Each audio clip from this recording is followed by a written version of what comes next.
I'm Jesse Ventura. Stay vigilant, question more.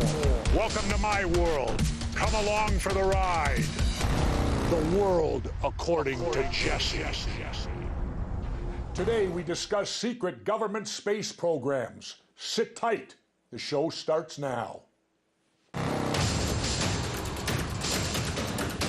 The world according to Jesse. Hello and welcome to The World According to Jesse. I'm Brigida Santos with the mighty Governor, Jesse Ventura.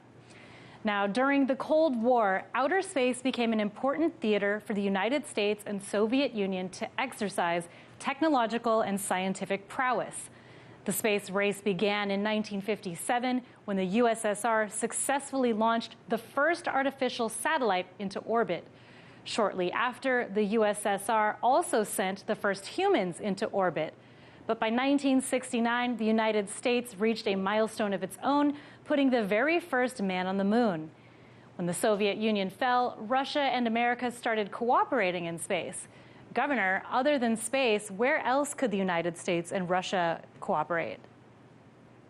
You know, that's very interesting, Brigida. So we get along great with the Russians when it comes time to explore space. Well, why can't we transfer this to other things too? If we can coexist with them and work with them to go into space, why can't we continue to work with them and coexist with them right down here on Earth? It makes no sense to me. Space okay, Earth no good? I'm confused. All right, even though Russia and America sometimes work together in space, it doesn't mean that competition between the two has gone away. After all, the origins of the space race are rooted in the military. Today, 70% of the United States Army's major weapons and equipment depend on satellites in order to work. This fact was recently highlighted during the military's most recent Space Week. The United States Army Space Forces consist of over 2,200 active duty soldiers, reservists, and civilians under the U.S. Army Space and Missile Defense Command and Army Forces Strategic Command. The Army first created the Office for Ballistic Missile Defense in 1957, but the latest exercise aims to attract more officers to the FA-40 field. Now, the FA-40 is a small cadre of military and civilian professionals who have been qualified for space-related tasks. Governor, the largest user of space-based assets in the Department of Defense is in the Army. As technology improves, do you think our military will eventually be trained for combat in space? And if so, what kind of operations do you think these forces will train for? You got me, Brigida, but you can bet for sure that if the military's involved, there has to be something with defense or waging war. And so when we go into space, maybe that's the new battlefield. We'll be out there rather than here on Earth. And what are we going to see? Your guess is as good as mine. There's a new Star Wars film out. Maybe you should go to that. It might be a documentary. All right, the results of a year-long war game have just been announced. The game was funded by contractors with the Department of Justice and Pentagon, and according to their findings, China and Russia have extended the reach of their long-range weapons, undermining America's access and influence in Eastern Europe and the South China Sea. Officials say that this poses a strategic problem for the U.S. High-frequency radars belonging to Russia and China mean their satellite imaging capabilities are more advanced. The radars can also reportedly hear certain submarines underwater. The bottom line, these contractors are saying that U.S. forces won't be able to avoid detection unless they also advance their own technology. Now, what I find interesting is that one participant in the war game said that when participants were faced with the advanced technologies from Russia or China, they, quote, eventually gave up, threw their hands in the air, and stated, either I have to escalate and start the war, or I have to sit back and do nothing. Governor, that's a really scary quote because it reflects what I think is really happening. Defense contractors are pushing for war just to get militaries around the world to fund their weapons. Why doesn't the public know about this?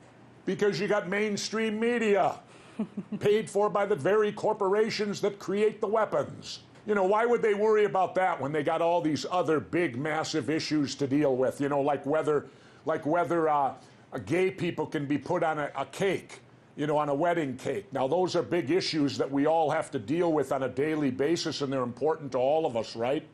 No, this is a case where why aren't we working with China? Why aren't we working with Russia and let the Earth go into space? And when I say the Earth, I mean all of the Earth.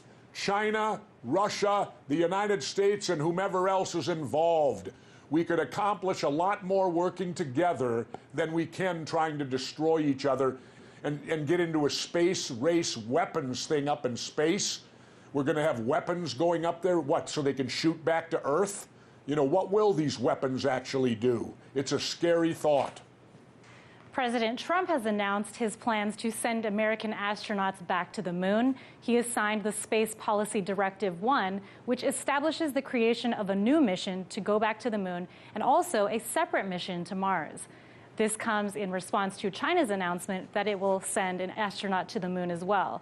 So when it comes to the space race, are we better off focusing on these types of projects which advance our understanding of outer space rather than focusing on how to use weapons in space? Absolutely. We can gain so much knowledge for things we learn in outer space that we can apply back here on Earth and make living for every human being on this planet a better deal. War, I'm sick of war. I'm tired of it. And I don't want war taken into space. But I'll tell you, I don't know how we're going to avoid it, because you got the hawks out there, the chicken hawks, that build these weapons. They want ways to shoot them. They want to fire them all the time and go to war all the time. We, the people, have to rise up. You know, there's that old saying, suppose they gave a war and nobody showed up. I would love to see that. Oh, by the way, Brigitte, now that we're on the subject, let me hold this up a moment.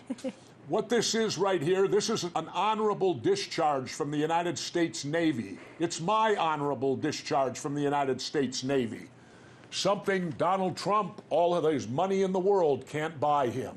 An honorable discharge. So who's really the patriot, Donald Trump or Jesse Ventura? All right. Let's say we do get to Mars. What do you imagine for the future of humankind?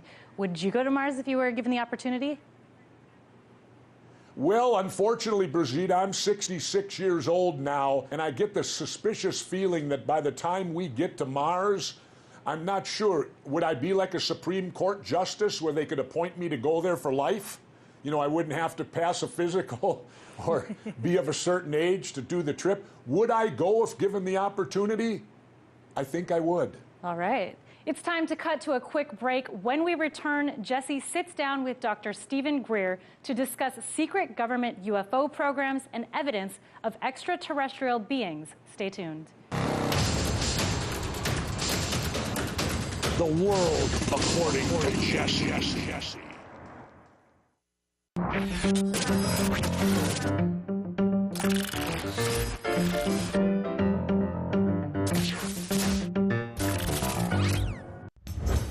What'd you have for breakfast yesterday?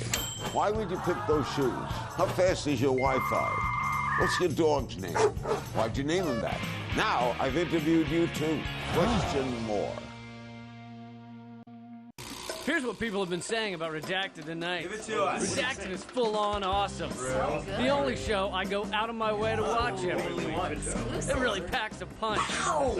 Lee Camp is the John Oliver of RT America. They do have the same accent. Hey, we are apparently better than boobs. Nothing's better than boobs. You see, people you've never heard of love Redacted tonight. The president of the World Bank, though, hates it. Well, he doesn't really have any taste. Seriously, if you send us an email.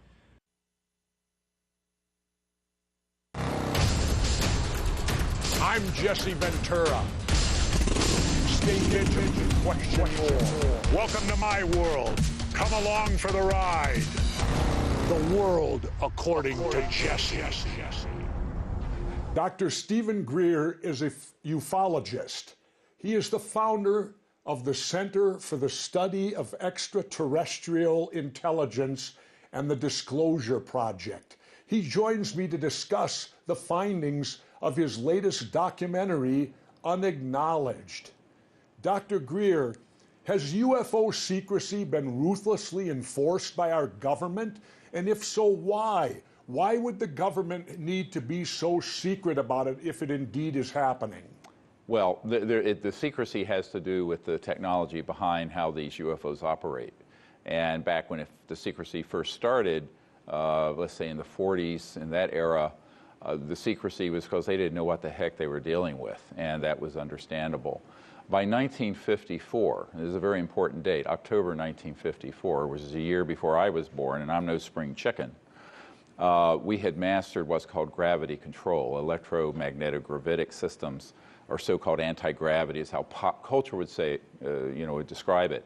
And actually up until that point in the literature, aerospace literature, there was open discussion about anti-gravity, UFOs, things of this sort, and then it went black. And the reason it went black in that era is that the financial cartels, mainly, did not want people to understand that we have not needed oil or gas or jet engines or these things for decades. So this is really a technology story. It has very little to do with little green or gray men out there. And so what began in that era during the late Truman and Eisenhower period was a structure of secrecy called unacknowledged special access projects. And I'm sure that you as a military guy may have come across these or heard of them. And I don't think so. Well, the unacknowledged ones are off the books. They are not acknowledged to anyone who's not in the compartmented operation, and up to and including the President of the United States. And this is something we can actually prove, and it's a terrible breakdown in our constitutional oversight system. So what you're saying is that the reason they're hiding this from us is because the technology's there that we wouldn't need the fossil fuel industry? We would not, no, we do not need oil, gas, or coal, or nuclear power, or centralized utilities, and have not needed them for decades. So you're talking several $100 trillion in assets that would be impacted by the disclosure of the fact that we're not alone, because the very first thing any physicist is going to ask is, how did they get here? And when they ask that, if they look at this seriously and look at this, for example, this documentary, Unacknowledged, is the #1 documentary on iTunes worldwide this year and on Netflix, what you're going to find is that this has been known and studied for 70 years, and that the technologies have gone through many generations of development. So the whole charade about global warming and what do we do about it, and et cetera and so on, the solution is there, but the problem is people don't want the solution to come out because it will terminate hundreds of trillions of dollars in oil, gas, and coal wealth, and the petrodollar system that the whole world has developed around macroeconomically since Bretton Woods and after World War II. So this is a huge problem. It has very little to do with the fact that there's intelligent life out there. It's a human problem of the abuse of power and the secrecy that has devolved into these unacknowledged special access projects, which are really rather frightening in how they operate. Talk about the historic files you've uncovered. What do these files reveal? Well, for example, in the movie Unacknowledged, we have an Air Force intelligence officer who admits that he worked this issue, an Air Force Office of Special Investigations officer out of Kirtland Air Force Base, and that we have facilities in Nevada at the Lockheed Skunk Works and elsewhere where we have essentially reverse engineered these extraterrestrial craft that we have obtained and studied for many decades. And the military part of it is really the lesser part of it at this point. It's more the overall intelligence community and the corporate and financial community that wants to keep this secret. Most of the high-ranking officers I've met with would love to see this disclosed properly. But I think that, including generals and admirals at the Pentagon, and I think that we're in a situation right now where you have the tail wagging the dog. But one of the cases that really struck me as extraordinary, that it was admitted, it's actually in the book. There's a book that accompanies the documentary, and the book is the same title, Unacknowledged. And as you know, a book contains a lot more information than a documentary can. What you find in that one account from this Air Force officer is that we were test flying one of these retrieved extraterrestrial vehicles, but we had switched out the power plant. We didn't quite know how theirs worked, with something that had a nuclear component. It malfunctioned outside outside Houston, and it's called the Cash Landrum case. And it irradiated all these innocent civilians on the ground as it was going down. And this Air Force officer, Doty, who was the principal investigator of this crash landing, was actually the debriefer also of the pilots, and the human pilots of this object. And it came out of Nellis Air Force Base, what people call Area 51, although that's not the proper name for it. And this was a case where the civilians were critically injured with spewing radiation out of this craft. And it was covered up by the government. They tried to sue for it because there were military helicopters trying to escort this thing down that eventually did land after this core breach of the nuclear system on board. But this is a case now where we have a long-standing officer in the Air Force, a career man, admitting that this happened. He was the principal case. Now take that case, and I have 850 military and intelligence and corporate people like him in my archive now. How high up do these black ops space things go within our government? How high do these projects go? Well, it's a very good question. It really depends on the person and not the structure. So I'm going to say something here that's a little shocking. It really doesn't matter if you're the president or the chairman of the Joint Chiefs. It matters if you're willing to go along with the agenda of the secrecy. And here's what I mean by that. I'll give you one great example. Some years ago, I briefed the head of intelligence for the Joint Chiefs of Staff, Admiral Tom Wilson. So he was J2, I'm sure you're familiar with that system. And it was a stand-up briefing at the Pentagon. I had astronaut Edgar Mitchell with me in attendance, and some of our military contacts who had handled these cases all the way back to the Eisenhower years. I had given the Admiral a secret document from the National Reconnaissance Office, which runs all the secret spy satellites, that listed the code names and code numbers as of the early 90s managing this issue.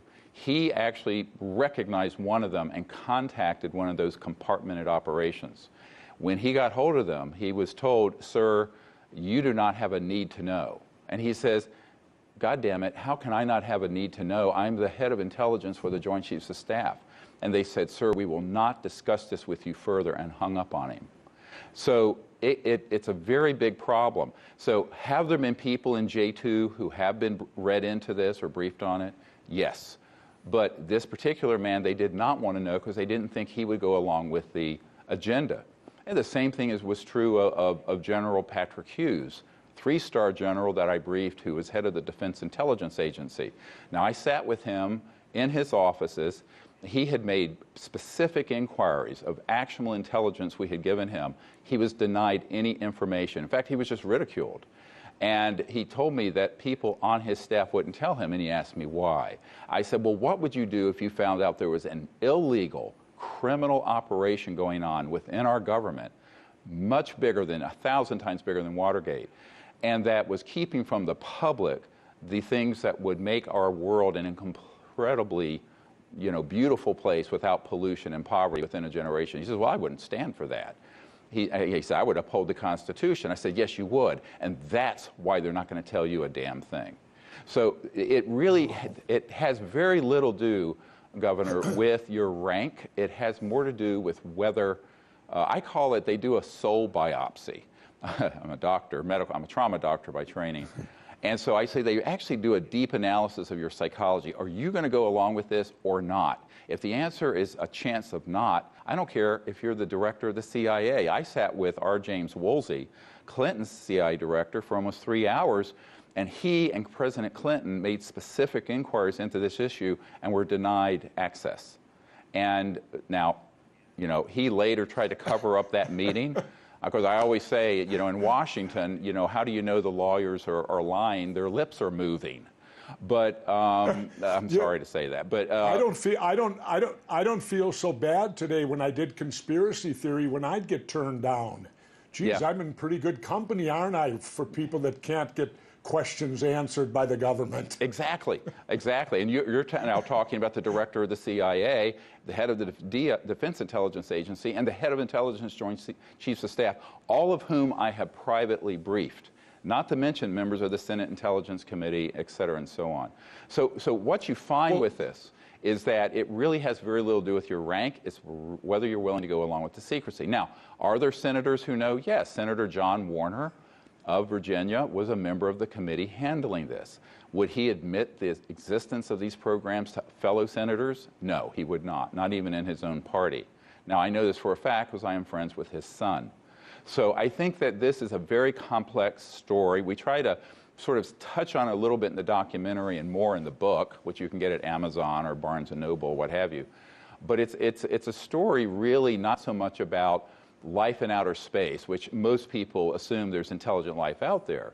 It's how we have misfired in our civilization for the rule of law, the Constitution, and what have you, has just been swept aside by people desperate to keep this secret to protect their power. It's all about power. Yeah. Just to have some fun here at the end, though, I got to ask you.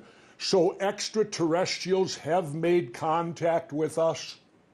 Yes, there have been events where they have, we have 4,000 cases where they've landed on the ground.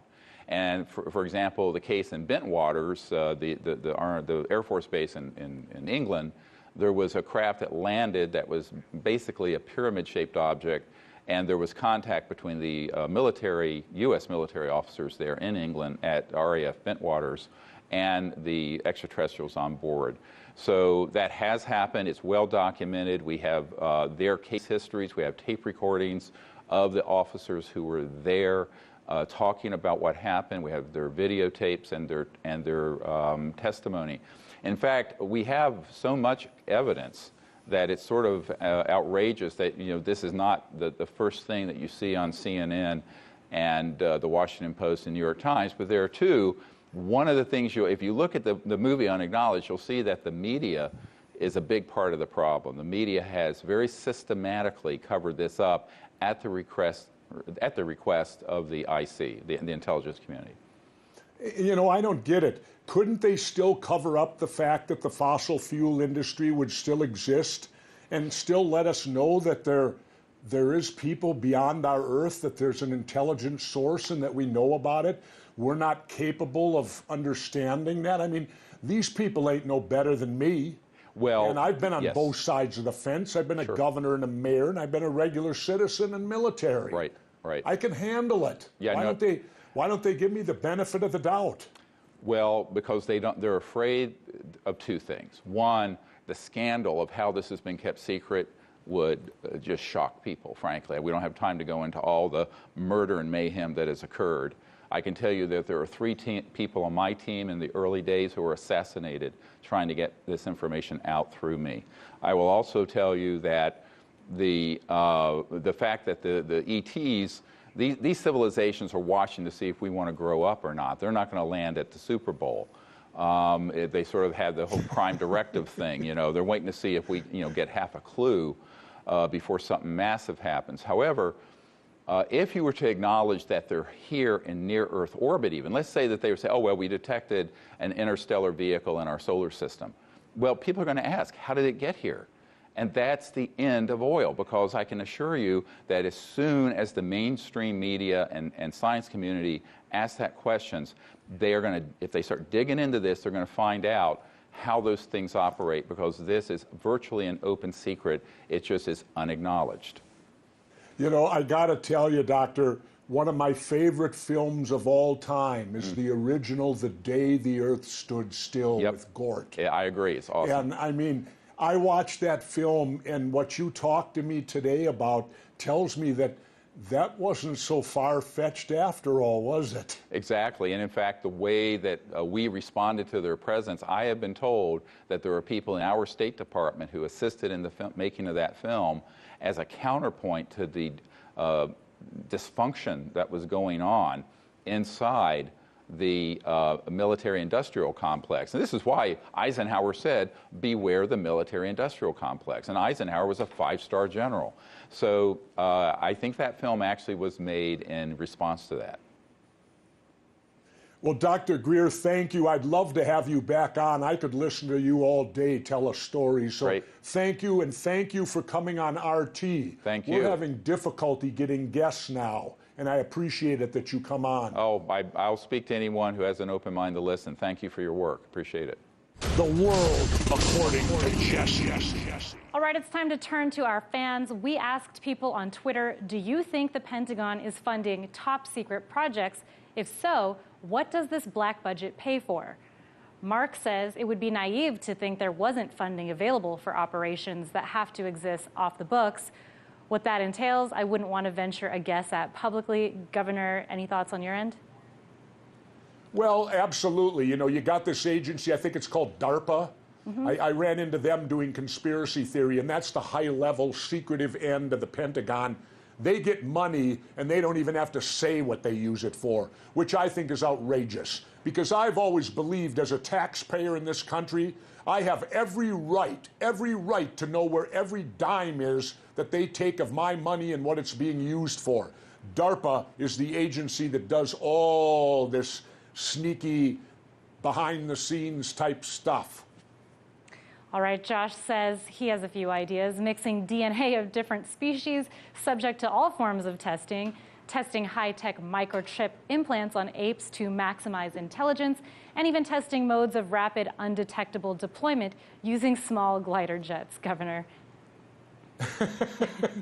Well, Brigitte, you're getting beyond me. I'm learning this as we're going along right here. If he says that's what's going on, I'll have to take him for his word, because I can't sit here and tell you that I know about it. All right, we're reaching the end of the show, so I want to get your final thoughts on where you think government money goes when it's reported as missing and when it's unaccounted for. Where do I think it goes? I think a lot of it gets hijacked and goes into pockets like Dick Cheney. You know, that's what I think happens to a lot of the money. When they can't account for something, they are dealing with the public trust. And they are dealing with our tax dollars. Every nickel or every dime of that money should be accounted for to the taxpayers of America. And they have no right to be doing things with no accountability. Look at the Pentagon right now. They're finally starting to talk about auditing this thing, the Pentagon, this gigantic, massive. Why wasn't this audited years ago? How could they let an organization like this go for 40, 50, 60, 70 years and never have been audited? We have the right to know what they spend our money on. That's the bottom line. All right, thanks for tuning in. Send us your comments on Facebook and Twitter for a chance to be featured in next week's episode. We will be covering the Olympics. And remember, when the government lies, the truth becomes a traitor. Until next week, stay vigilant. The world according to Jesse.